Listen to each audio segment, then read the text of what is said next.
This is Professor Barry Appleton. He is one of the world's foremost authorities on international trade. He is one of North America's foremost authorities on CUSMA, NAFTA, the FTA. He is also the largest private collector of Inuit art in Canada, which we're not going to talk about too much during this session. We can do the entire discussion on that one, especially here in Ottawa. Yeah, and he also has been repatriating a lot of Inuit art and sending it back to the communities from which it originated. One thing, just so you know what a good life this gentleman has led, he worked with Pierre Trudeau. Not Justin Trudeau, Pierre Trudeau in the early 80s. So he looks younger than most of us here. And the last thing I will say before we get going is he's also the Energizer Bunny. So you'll feel his energy, you'll feel what he has to say, because this isn't, we've been saying this for a couple years at the Canada School, this is a moment for Canada. Our Prime Minister calls it a hinge moment. This is a moment for Canada. And some of the things that we're going to talk about over the next hour or so are things that are critically important, not only to us, but more importantly to our children. Because if we don't get more things right than wrong over the next little while, ... So with that, Barry, I'll turn it over to you. You have the clicker. You wrestled it out of my hand. So we'll go through a presentation, then we'll have a conversation, and then we'll start pulling in people from the audience. Over to you, Professor. Great. Well, first of all, I want to say what a delight it is for me to be here today. And as I go through the discussion, I think you can understand why it was so important for me to come and share this with you, because I am convinced that when we want to look at the answers, because I'm going to look at the issue about trade, we're going to look at the impact about the CUSMA, and by the way, do not take President Trump's word on what the CUSMA means, including his words last night. I will correct them and help you to understand. But we're going to look about trade and the impact that trade has had to focus on new issues that are really important for us. So I've spent the last 5 years really focusing in on the impact of digital innovation and how that kicks in to trade. Now, I wrote my first book about the NAFTA in 1994. I was spent 3 years in public service, and I finished up being an advisor to the Cabinet Committee in Ontario on the NAFTA negotiations. And so I wrote a book when I finished with that, and there were a whole pile of issues that were unresolved. And guess what? When I go back to that chapter, they're still unresolved. Okay?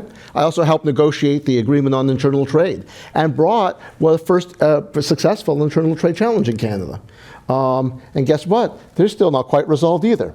So I'm not known for being engaged in areas that move quickly, and then all of a sudden, wham. We have been hit with an unbelievable moment, an unbelievable discussion. But the answer, I'm just going to tell you, for the end of the day, the answer to all this is going to be about capacity. And the capacity that we're going to talk about is not only about the type of capacity about, what can we produce, but it's actually the quality of the ideas and the ability of government to retain sovereignty. And I will explain that because it's in your hands. So yesterday I was testifying to the Americans on the USMCA review. And there were very few Canadians. We'll talk about that along in the slides. And it looked for a while like I might not be able to come here. And I literally want to do everything I could to move heaven and earth to be here with you, because I believe that you are the answers. You are the closest thing that I'm ever going to get to a whole of government exercise, and this requires a whole of government amount of thinking. And it's granular. And you have it, you just haven't connected to make it work. And so I'm going to try to stimulate that today. So even though the first part of the conversation is going to be a little depressing, I feel like I'm the weatherman in Winnipeg, okay? I don't bring the weather, I bring the coat, trust me, okay? I don't bring the weather, I describe it. So, and I'm going to describe it, and it isn't going to be the best, okay? But I was told that I should level with you. I'm going to call it like it is. And we need to do that because we're in a moment when Canadians are prepared to work with the government, to work with everyone together to try to build what we need to do. And we recognize that this is not a usual moment. This is like a once-in-a-century storm. Let's hope it's once in a century, that's all I can say. But at the end of the day, we need to think about how we're going to use that, how we're going to use that good esprit de corps to make things work for us. And so I'll go through the presentation a little bit, and then we'll come back, but I want to be as interactive and focused as we can. Now, I'm a Canadian lawyer. I am an American lawyer. I am the co-director of the Center for International Law at the New York Law School. So I'm a nice Canadian. I go down down there to visit. I'm polite. I apologize for everything, and I clean up after everybody. I spend a lot of my time on TV in the United States explaining Canada to Americans. And then I do the same thing, including early this morning on CTV, explaining the United States to Canadians. So I'm kind of betwixt and between a little bit. People ask me where I live. I explain Air Canada. That's where I live. Okay? Some of you will know what that is. It's a little bit tough. Okay. But I also am a scholar and a fellow at the Balsillie School of International Affairs in Waterloo. And for the last, I guess since May, so where are we in? We're 7 months. I stopped my teaching in New York to work entirely on capacity building in Canada, finding ways to give tools and knowledge and opportunities to all levels of government and other groups in Canada to be able to deal with the storm that's already here. Okay? It's not approaching, it's here. And we're going to talk a little bit about that too. Okay? So I just wanted to give you a sense of where that is. I've kept a law firm in Toronto that I've run for the last 34 years, but my focus has been not to do all the heavy teaching, though I have to go back to some of that in January, but to see what we can do to help public debate, public policy, governmental capacity building across the board. And we'll come back to that, and I'll talk to you about some of the things that I've been working on to be able to deal with that. But this is a special moment that needs special attention. Let's go to some slides. Okay, so we have, as I was trying to say, a constitutional moment. And by that, now I was involved in negotiating the Charlottetown round on constitutional talks. So I don't mean constitution as in, the Constitution Act. I mean a moment that is more than just economics or more than just law. It's something that's special. It deals with values and approaches. We all see this right now. Canadians understand because this is not anything that we've ever seen. We'll talk about the relationships in a minute. But we have another convergence, not just the trade convergence. We have a convergence of technology and trade and national security. On my way in, I had a chance to meet with somebody from D&D and somebody else from NRC, and I told them we're going to be talking a fair bit along the way because of the convergence and what requires thinking of what used to be in our individualized departments much more on a whole of government basis. And the reason is that if we are going to survive through the trade maelstrom, which is coming, we need to be thinking about those things that preserve capacity, and we have to actually utilize capacities that we have reserved in international trade but haven't used ever. And that requires us all to share a little bit of info and share some thinking. It's a little bit different, and we'll talk about that. Okay? Now let's talk for a minute about the CUSMA. I think we circulated a brief that I had given to the House of Commons about a month and a half ago. And the reason why I want to circulate the brief is not because of the brief itself, but because I had given you some information about an interview. And the interview was done by Jared Kushner. And at the time, Jared Kushner, when he gave this interview, it was February of 2020, And it was just at the tail end of Trump administration 45. And I don't think Jared thought there would be a 47. And so as a result, he explained the architecture of what he calls the USMCA, what we call the CUSMA. And I had a beautiful document where I had his statements in English, and I had translated them into French because I was going before a parliamentary committee, so everybody could read it in whatever language they like. And so what you need to understand, and I'm going to take you through a little bit of what he said, but the CUSMA was designed differently than the NAFTA. It was designed differently from the Canada-US Free Trade Agreement. Those were agreements, the older ones, that assumed mutual benefit. It was like a mutual long-term marriage. We didn't have expiry dates. It wasn't like the milk with a best before date. We assumed that because it was good for everybody, we would continue along. Canadian business assumed that too. So Canadian business, basically, rather than working on innovation and productivity, worked on proximity in terms of territoriality, so how close we were, and a lower dollar. That gave us a lot of opportunity to basically be lazy. It gave us a lot of opportunity to have access to a huge market, but we didn't actually have to be better than everybody else. We just had to be there. And we could be there because we had market access that we got for free. Okay, those days are over. That's the first message, okay? The old arrangements that we had are done. We are not going back there. So I got to just level, there's no way that we are going to have a deal even as good as what we had in the CUSMA. And I didn't like the CUSMA personally. I liked the NAFTA. I thought that was much better. Okay, remember, the CUSMA was also under pressure to us. But we are going to have to pay for our market access. And paying for our market access is not just going to be regular. It's going to be like going to a Taylor Swift concert.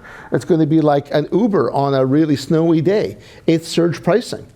And let me tell you, if there's one thing I can tell you about Donald Trump and his administration, they know how to charge. They know how to surge price. And that's underway. So we need to think about that because we have to design policies that A, allow us to function, and B, that we have to explain to Canadians why that's going to happen. And it's not easy. But that's where so that's the first step on this. So I'm going to let you catch your breath for a moment. We will circulate the documents that Barry talks about. We'll circulate them both online for people to download and also anybody in the room. There was also another person who wrote something interesting. I think it was Peter Navarro wrote in Foreign Affairs. If you're interested in kind of the philosophy behind CUSMA and some of the things that Barry's talking about, there's this notion that the agreement is, like most agreements, kind of about A, B, and C. That's what most agreements are.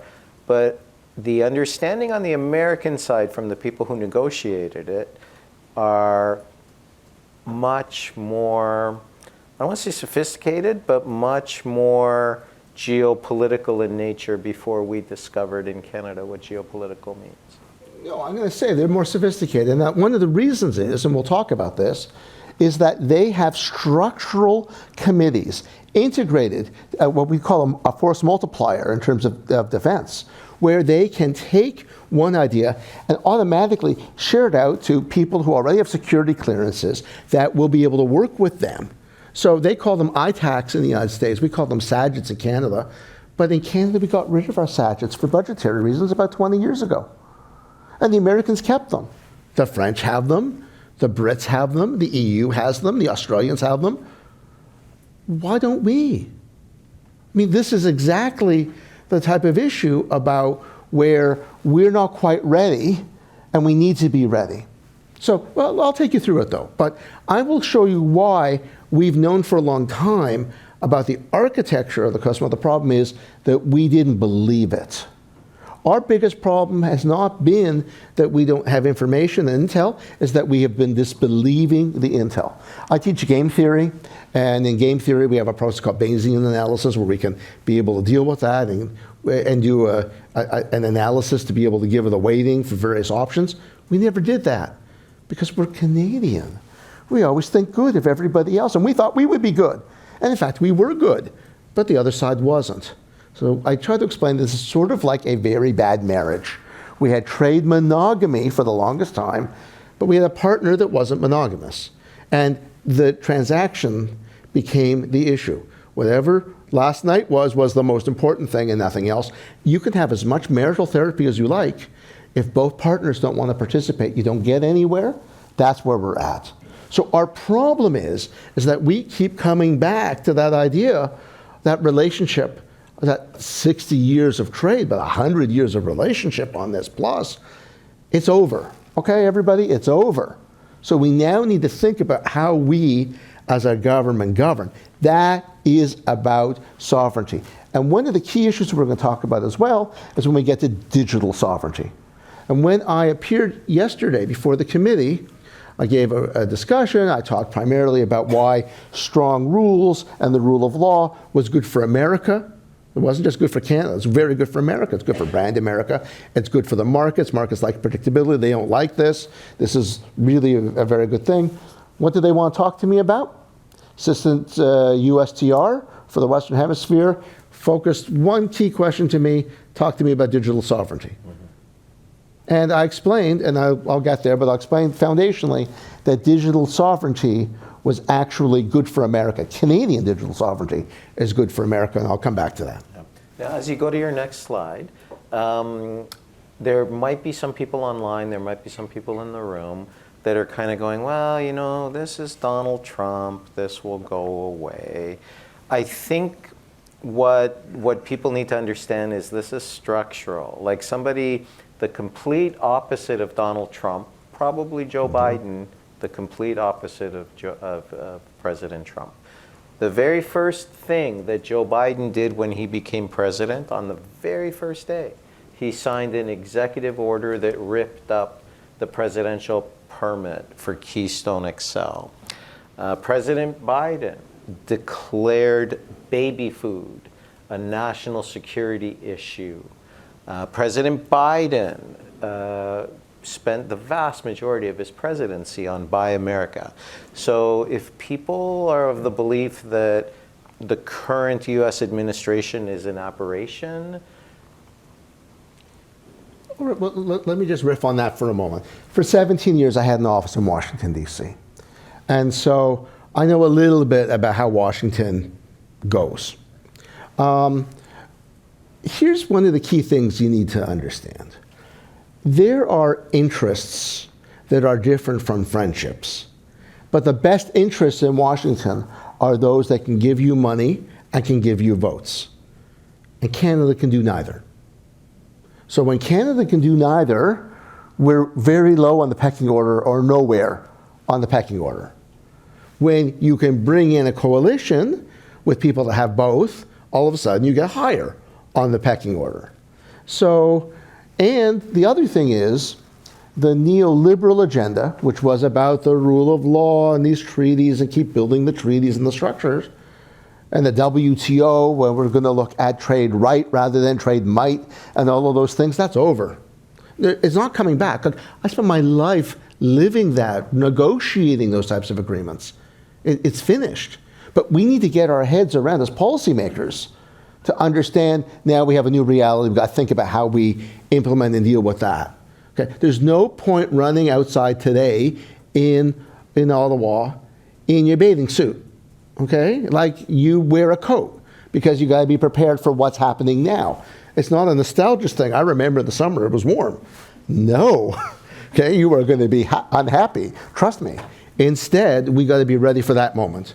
And we need to come up with public policy that can meet that moment. And it's not beyond us, but we need to think about this differently. And so I'm going to walk through that. Okay? So let me just tell you, what I saw in Washington was a deeply organized process. Okay? So we think that the public policy in Washington is not organized because we see a lot of it by Truth Social tweets, and they do not look organized. Okay? And they're often not correct. Last evening, the president said that the USMCA will run out in a year. It does not. Okay? What there is a review process. That review process has to be indicated by the end of June of this year. And if it's indicated, then every year there's a review.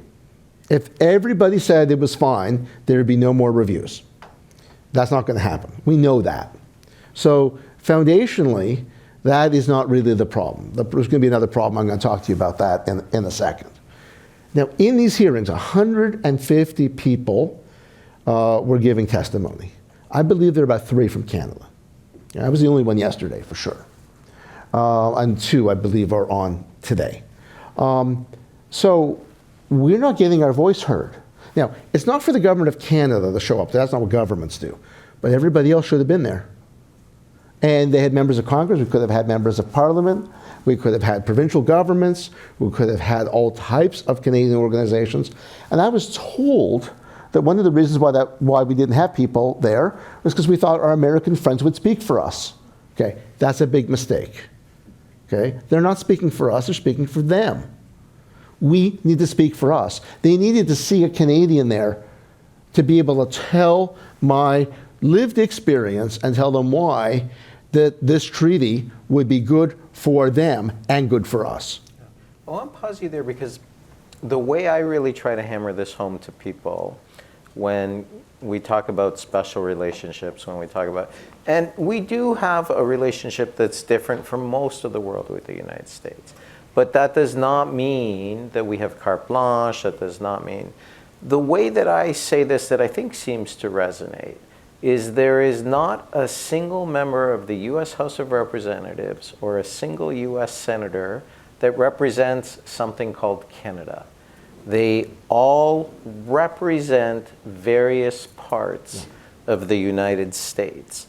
And I think sometimes as Canadians, with a little bit of naivete, we forget that sometimes. We kind of go, well, Michigan this, Maine that, you know, half of Florida is Quebecers and the other half of Florida is people from Calgary. There are no U.S. representatives that are elected by people called Canada. And so, that's very true. So at the end of the day, we have some issues. The key thing here is that the review is a structural process and the risk to us is existential. That's the difference.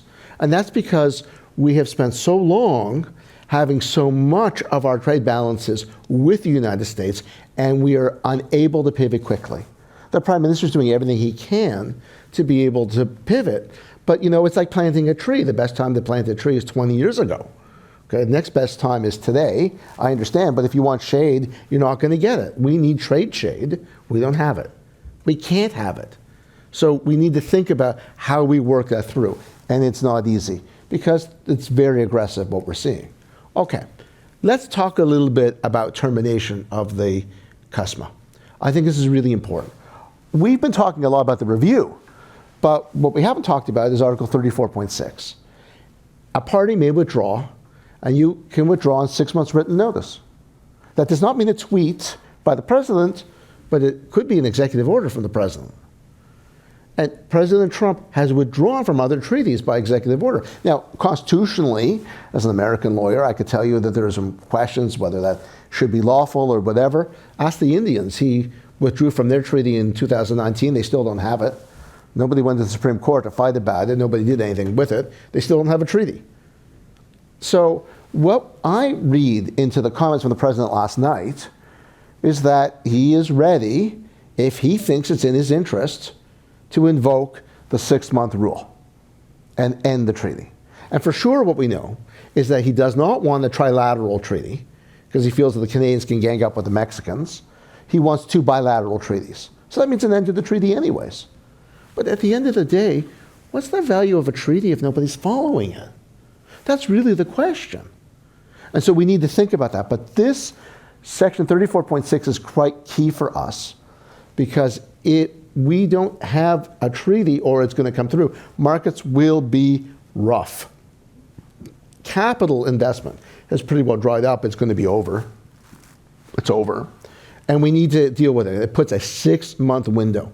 No government can afford to not have a treaty. So we're going to have to put all our resources, all of our focus, all of our efforts into figuring out what that treaty is going to look like.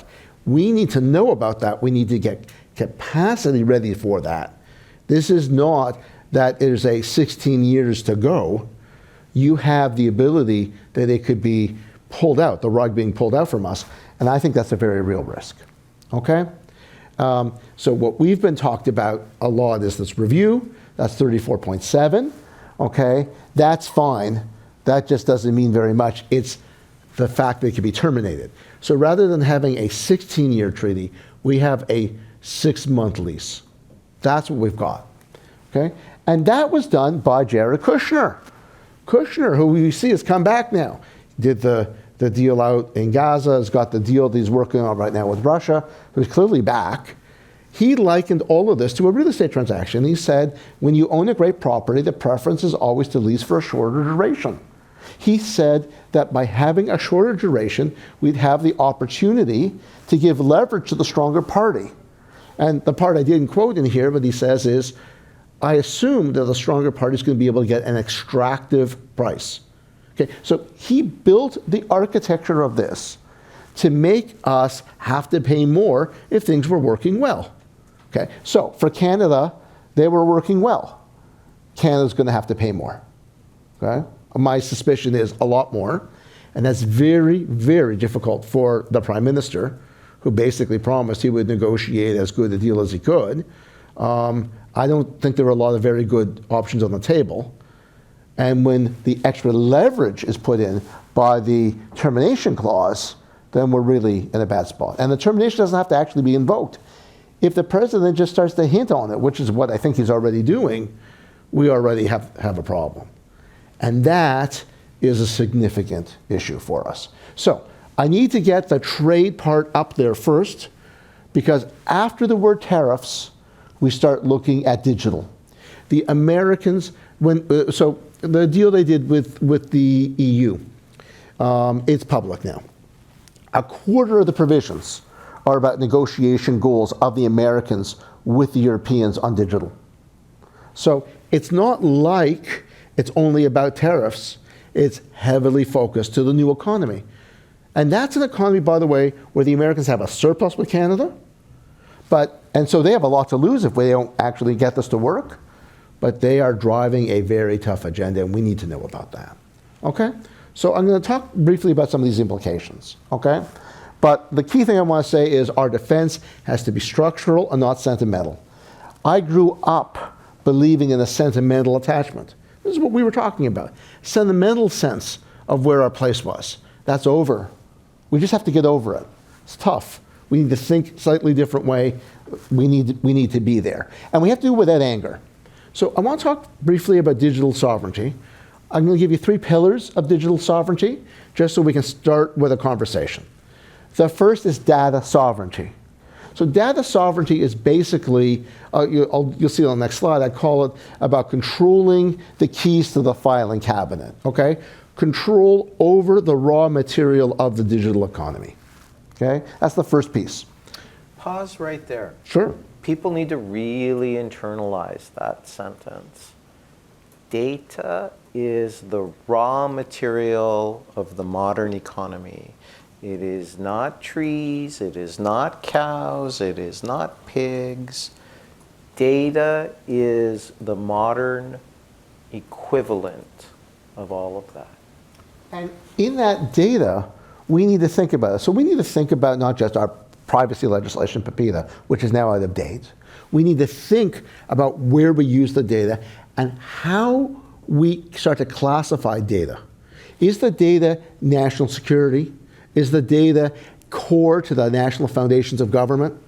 I had some meetings with a fascinating technologist, AI person who helped the Ukrainian government be able to take all of its data, put it into the cloud, because they were worried that they were going to be destabilized by having that whole facility gone. They wouldn't be able to pay pensions. They wouldn't be able to control the borders. They wouldn't be able to deal with taxes. They wouldn't be able to do those foundational parts of government. How would you function if your department couldn't do that? How much of that? And those are the types of things that you need to think about. So that is the lockbox. That's the first piece. The second piece is what I call algorithmic sovereignty. Algorithmic sovereignty is about the governance of the code. I'm going to give you another slide about that in a minute and talk a little bit more about it. But the key thing here is it's the plumbing, it's the pipes, it's the way we make this work. If the pipes are in your building and you control it, and you've got guards outside, you've got control. If the pipes are running somewhere else, you no longer have control. This is an area that in government we get wrong a lot. Because we go to somebody and they have an address here, so we say, oh, that's Canadian. And thinking is a little bit different when we deal with an intangibles economy. And so I'll unpack that. Now, I'll pause you here again for a moment for the benefit of some people that aren't as fluid, and nobody in this room is as fluid as you are on these issues. Algorithmic sovereignty means, going back to number one, the data sovereignty, the algorithm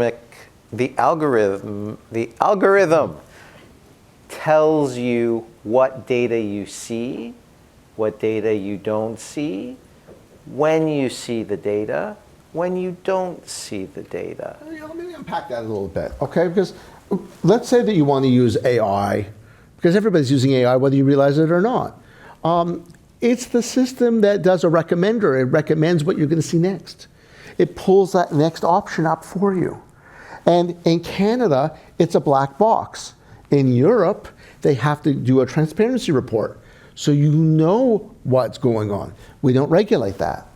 And as you're going to see in a minute, the lack of regulation here is actually giving up the sovereignty. If you don't regulate it, you don't control it.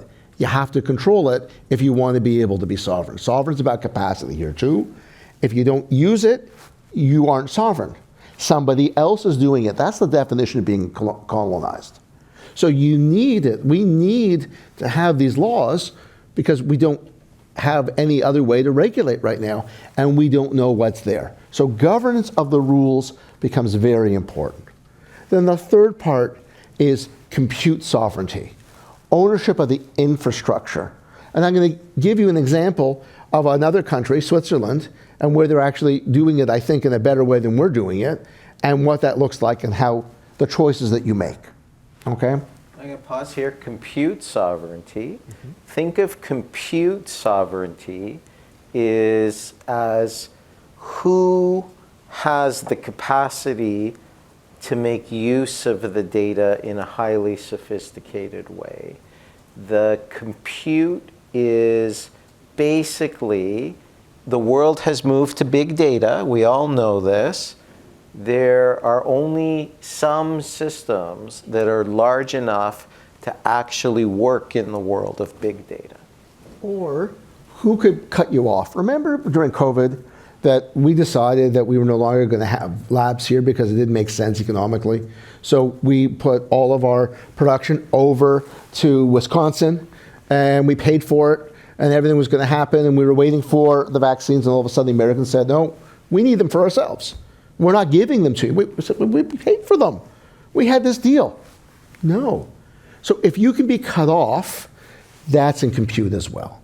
We need to think about that because we're in a world of export controls and sanctions and the use of those types of coercive tools. They're every day now. We need to think about that and how we engage in public policy around that.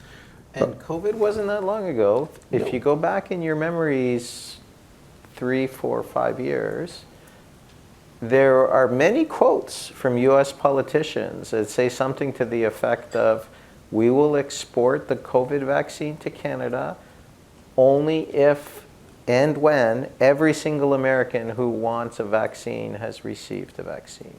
Only then will we allow Canadians to have access. So we decided that we would build a facility out by Quebec City to make vaccines. Still not open because it takes time. See, our problem is that we're dealing with public policy choices from a long time and legacy issues that we now need to be able to deal with. And we see the effects. All right, so now we will be able to make vaccines starting this year. Great. But we need to think about it in the world now of data and how that works. So again, for each of these pillars, I just added a little line to this set of slides. Who has the keys to your filing cabinet? Can others access your data? That's the first one, data sovereignty. 2, operational rules embedded in the code and the plumbing. That's algorithmic. And the third, the blueprints. That's really what compute sovereignty is going to be and how that comes together. And then we'll see, do you need to have all the blueprints or can you live with a little bit? And we can talk about that. So why does this matter? Well, because the CUSMA already, we started to put limits last time. They basically gave us chapter 19 on digital stuff. And we just said, yeah, okay, this sounds good. And we just signed it. We didn't have a policy in Canada. So we signed it anyways. I wrote a paper for the Balsillie School called Code Before Clause. And where now, because the GAC has asked everybody, should we be signing on to the EU code right off the bat? And the answer that I wrote back to them was, no, you need to have a policy in Canada first. First, you need to decide what your domestic needs are, what you need to do. Then you decide what you limit, because the trade agreements are about limitations. They're not about fulfilling the types of things for new policy. That's the difference with the intangible economy. When you deal with IP regulation and trade agreements, and when you deal foundationally with digital, you're dealing with limitations on your national capacity rather than the opposite. So this is called in the world, this is called freedom to operate. If you could maybe give us a little kind of definition of freedom to operate. Well, the real issue here, rather than the definition there, is you want to know what your core capacities are that you need before you engage in the limitations. Now, here's the good part. I'll get to what you're going to get to at the end. There are exceptions and reservations built into the treaty. And those exceptions and reservations were put by the Americans, not by us. But they could be used by us to be able to carry out these foundational elements. And when, we talk a lot about dual use spending right now, and we want to be able to do that so we can run some spending into our NATO commitment. Well, dual use policy gets us through that door. And so the ability, the freedom to operate, the ability there is because we can get ourselves through the exceptions. The problem's been, just like with Buy Canada, I wrote an excellent paper on that for CG in May, talking about all the options and the trade holes that we had to be able to get around on procurement so we could actually buy Canadian. The limitations were mostly on us saying we weren't going to do it, the sentimentality, I call it, rather than our limits on being able to do it. Yes, it said we couldn't do it, but yet if you looked at the limitations, you looked at the exceptions, we could, but we didn't, because we didn't think that was nice, okay? That world is over. We need to think about it, okay? So let me just flip over to sovereign compute for a bit. I want to walk through this so we can have a broader discussion. Okay. Sovereign compute is about what can you have in your country, how do you make sure that you have it. And I say that this is foundationally now a geopolitical power. Now everyone's going to say, well, why does Canada need a geopolitical power? Because we can be cut off. It's not because we want to deploy our power, it's that we don't want to be cut off from being able to do our core functions. Last week, ChatGPT went down for half a day, and all types of services failed, and people were going crazy. Airlines couldn't function, all types of things couldn't happen. Our world is interconnected on these issues now. What happens if it's cut off not by an issue of a mistake or even by a threat actor, but on purpose? That's the problem. That's why. Could we not operate our borders? In fact, actually, we've been having problems with our borders. Different problem, though. That was a technological one. Okay? How do we operate if we could no longer deal with pensions? If we couldn't deal with our taxes? We couldn't deal with the government payroll? I know, these all sound familiar. I know. The fact of the matter is, you need to have a sovereign system to make sure that the problems are our own, not caused by somebody else. Okay? So the infrastructure is the strategic battlefield for this next decade. We need to be able to think about that. And so here I want to just bring to your attention Apertus. Apertus is Switzerland. Switzerland has a totally national sovereign compute strategy. Okay? For us, we've been going to the market. They, in Switzerland, didn't trust anybody. They built it all themselves. They used national infrastructure, they used national lines, they used national universities. They did it all. That's because I spent time in Switzerland. They don't trust anybody. In fact, they don't trust each other. But for sure, they don't trust me, probably for good reason. And so they built it all. Now, is that more expensive? Yes. But is reliability more expensive? Yes. And you need it. There are other, Israel does it. There are other countries that have reasons why they do it. But once you have that, you can't be cut off. And that is really critical. Now, this takes us to the impact of the Cloud Act. I don't know if I've got the Cloud Act yet. No, so let me just go back for a second.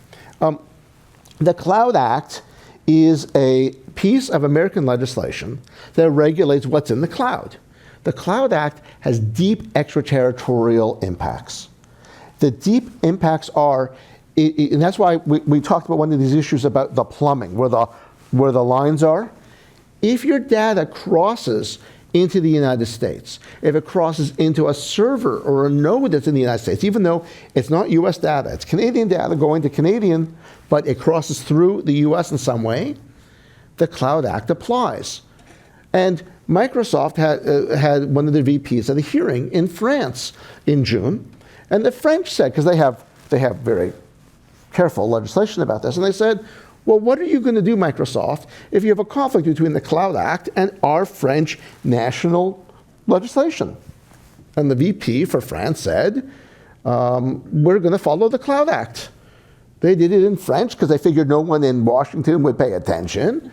Okay, well, we speak French in this country, so we know what they said. Okay, so you basically had, to the Senate of France, one of the 3 largest companies in the world dealing with it, saying, we're going to ignore you.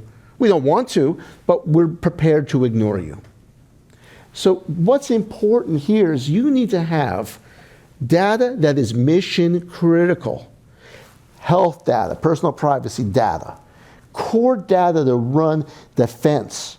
You need to ensure that that is running entirely and solely in Canada. And that requires different type of thinking. And that requires different type of money, because our market's smaller.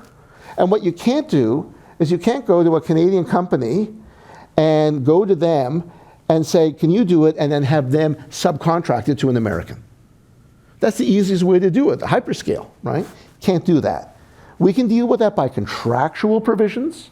We can deal with that with legal provisions. We can deal with regulatory provisions. But for sure, that's what you have to do. And yes, it's going to cost more, but then you can actually have it. So, and the wrapper around all this in current nomenclature, and we're starting to use this in the Government of Canada, we're starting to use this in the broader Canadian economy, is the sovereign stack. That the key parts of the system, whether they're compute, whether they're algorithmic, whether they're data storage, that we have to get some of those things to be sovereign, if not all of those things, quickly to be sovereign. If you think about it, I don't know if any of you own Teslas or any of you have friends that own Teslas. If you've ever been in an airplane, if you've ever been in a train, if you've ever been, everything today that's material that matters is just software. Cars are software on 4 wheels. Airplanes are software on 2 wings and 2 engines. If you control the software, if you control the instructions for the software, it is the modern equivalent of controlling the Suez Canal. It is the modern equivalent of all the kind of the choke points throughout history in economies. It's the modern equivalent of having the greatest navy in the world when nobody has a navy. It is the modern equivalent of ... And this is one of the things as a teaching organization that we've been trying to instill into people, that these are the things that matter today. These are the consequential things. And the world shifted over the last 20, 30 years, and we didn't pay as much attention to these things as we should have. Well, I'm trying to keep this at a high level, but let me give you another granular, specific thing. So one of the things we talk a lot about is about AI and when we want to use AI. And so we have data that we ring fence, that we keep in a governmental way. But unless you have specific provisions that also covers your searches, your use of it, we call this correlated data, how it comes together, that's going to be used. And that is unbelievably valuable as well. And you don't want that to be seen by anybody else.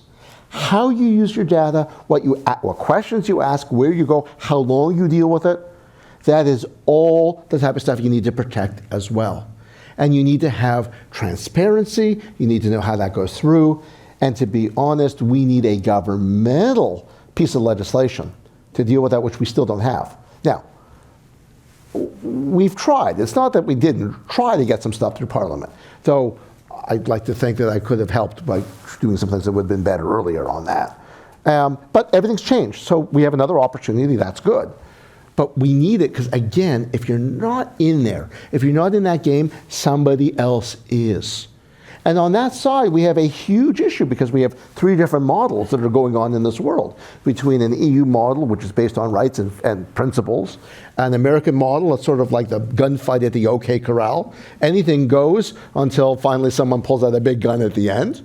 And then you have a corporatist model in China, which everything can go to the state and is used for that purpose. By the way, they have the best big data in the world. Yep. Because they don't have to worry about human rights and privacy and any of the issues that go with it. Okay, if you don't have to worry about freedom and due process, it's a lot easier to govern sometimes. But that's not our route. That's not what we're about. So we need to figure it out. And I wrote a paper on this in August called The Algorithmic Empire. And it was about creating a constitutional focus on how to deal with this. And then I looked at middle powers around the world. It was the most comprehensive review of what different countries were doing to be able to deal with that. I posted it up on CERN. It'll be out in a law journal in 2026. But it's been one of the most downloaded papers in the world since I posted it in August, because no one had actually done the work to focus on that. But I'm not going to try to focus on that right now. I want to focus on the big ideas as we go through. So all I want to tell you about the purchase is it's possible. They did it. We can do it. It costs a little bit more money. I think it's money that's well spent because you can't go back. That's our problem. Okay? And so they built physical infrastructure, legal insulation, and national strategy. We should be thinking about those types of things. Those are the types of capacities in the digital age. Okay? Right now, we're kind of fragmented. We're highly dependent on hyperscalers. Hyperscalers are like Amazon Web Services or Azure. And we have to be really particularly focused for government use, healthcare use, and critical infrastructure. When the Americans asked me the question yesterday about digital, I told them that digital sovereignty for Canada was unbelievably important for the United States because having robust and reliable critical infrastructure in Canada would protect America. They get their energy from us. If our grids go down, they lose. If they want critical minerals from us and our logistics systems go down, they lose. I gave them 3. I can't remember what the other one was, but it was good. If the border goes down, if well, actually, air traffic control. They didn't care about the border. But they did care about not having critical minerals. And let's just talk for a minute about critical minerals. Because I'll talk briefly about the need for patents and innovation and the focus that goes with having that, because that gives us a moat in Canada for jobs and focus. And one of the things I would suggest to all of you is if you give money to the private sector, that you should be forcing them to have to put patents in. And by the way, I also would like the government to own a piece of that, because I think that will help repay the money that's going out. The patents are what gives us the cushioning for to keep jobs in Canada, to keep a future in Canada, and that's really key in this economy that's based about knowledge and understanding. But foundationally, I just want to talk for a moment about the Ring of Fire and critical minerals, because that's a very good example of something that is here, where we have something the Americans want desperately, that they need to power this whole area. just the ability to have the titanium and chromite and the platinum group minerals. Those are the ones that we see in the Ring of Fire, particularly in the Juno claim. There's two. There's Wyloo, owned by the Australians, and Juno, which is Canadian. They can create tremendous opportunity for Canada. And I've been watching the news how terrible the situation is with Algoma steel. But actually, they could take the mineralized ore from the Ring of Fire and actually process it in Sault Ste. Marie. It's the natural spot. And we would be able to now have something to do with all those people who are losing their jobs and provide significant value added. In other words, value added types of things are so much better for Canadians, okay? Because we take the raw materials and sell them out, and then they're processed, and then we buy them back at a huge price. Here, we could actually have a say in where that's going, and it's available for us. So we need to think a little bit differently than what we've done, and that's an immediate thing, because I feel really terribly about what's going on there, okay? So, let's just, I don't need to talk about the consequences in terms of, you see, I think sovereign compute is probably important. Okay, so I won't tell you why I go through that. And the lessons from Switzerland are treat sovereign compute as national infrastructure. Pay for it. Build Canadian capacity. Require sovereign cloud contracts, especially if you have critical public sector issues. Integrate computer into your trade, into your AI. We've even talked a lot about AI. I didn't have time to do that for this. And cybersecurity. And ensure that the CUSMA doesn't preempt this. And because of the provisions that are in there for national interest and national policy and national defense, we can do that, but you have to get it justified along the way. And that's been our problem. Our problem hasn't been that these aren't national defense concepts. It's that we haven't had one side of the government speak to the other side of the government and say, hey, do you agree? And if they do agree, have a memo to file so we can go for it. It's not an accident that the Americans thought about this stuff a lot earlier than we did. And the reason why is because they were home to the hyperscalers. Amazon, Google, Facebook, Microsoft. This is their business, and they informed their political elites that this is kind of where the world is going, and these are why the things are important, which gives you a sense of understanding why it's important to have some sectors of your own economy be owned domestically, because it's not just about kind of lobbying, it's about intelligence as to where things are going. So please join me in thanking Professor Appleton. Thank you. Thank you very much. Thank you. That was really interesting. Thank you so much.